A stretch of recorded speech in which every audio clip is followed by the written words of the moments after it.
my god, we have so much to talk about. It's been such a busy week in the industry, so let's not keep anyone waiting. Hi everyone, I'm your host Gordon MC, and without any further ado, you're watching GizChina News. Do you feel short on budget but still want to make nice pictures with your phone? Do you have a photo artist lost inside you with the lack of the right device? Fear not, because we will start with the listing of the best camera phones under $500. Since we have a lot to cover, I recommend you to read the first article below to get more detail about each phone. First we have Redmi 11 Pro Plus 5G with a nice 108 megapixel main camera and 16 on the front. Or Xiaomi 12 is also a good choice if you want to stick to MIUI, though keep in mind that its main camera is only 50 megapixels. If you're a Google fan, then good news, because Pixel 6 and 6a is also under $500, with half of the megapixels as Redmi has, but with strong software background. OnePlus 9 is 10. OnePlus 9 offers a Hasselblad camera system with a strong 50 megapixels ultra-wide lens that is actually stronger than the main camera. And the Nord 2T is also a fine device of OnePlus with a kick-ass Sony sensor. Though Huawei isn't on the list, but its little brother Honor is, with the Honor 50 and its 108 megapixels main camera. And we also have a so-called Oppo Find X3 Neo, who we don't hear much about, but it's proved to be a fine machine. Yeah, and there's also the iPhone SE if one lens is enough for you.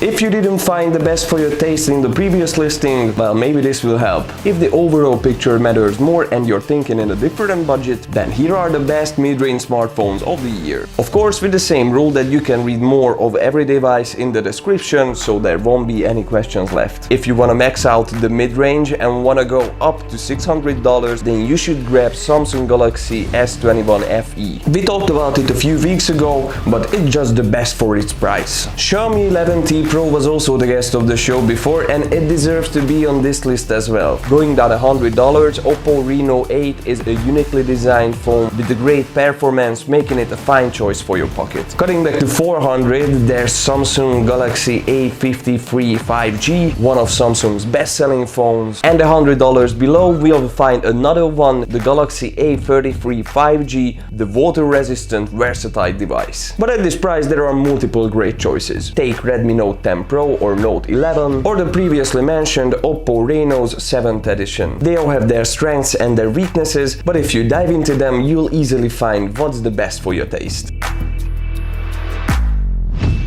Now here is where it gets interesting. OnePlus has a new camera on the flagship series, the OnePlus 11 equals 12. Sorry, it never gets old. That is promised to be a super machine with the strongest Qualcomm chip around. Though we know little about this game changer, but the Pro version will most likely have a ceramic body with a metal frame, and it will include a UFS 4.0 storage that can read and write data twice as fast as the current flagship phones. It will have a 6.7-inch QHD AMOLED screen and a 50 megapixels main sensor camera system consisting 4 cameras. It will include an in-display fingerprint sensor, so as a 5K mAh battery that can be charged with the 100-volt fast charging.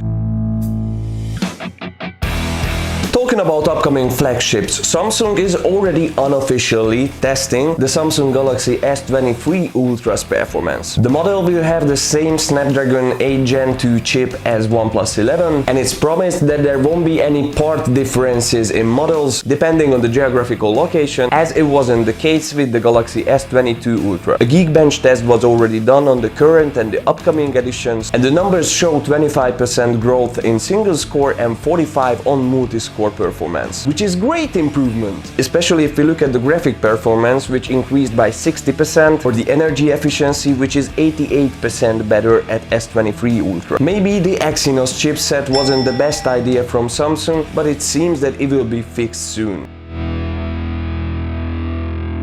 Samsung isn't only evolving on the hardware side. After they started collaborating with Google much closer, they are in the lucky position to distribute their Android 13 based OS, One UI 5.0, faster than anyone on the market. The Galaxy S22 series just got updated, then their latest foldable phones, and now the Galaxy S21 series. The thing is that they plan to get done with the transition even at their mid-range devices by the end of the year. One of the reasons is that they simply want to be the best at this one one as well, but the other is the fact that Android 14 is on their back and they have to push the development of the One UI 6 already. What a rush. I really don't envy those guys.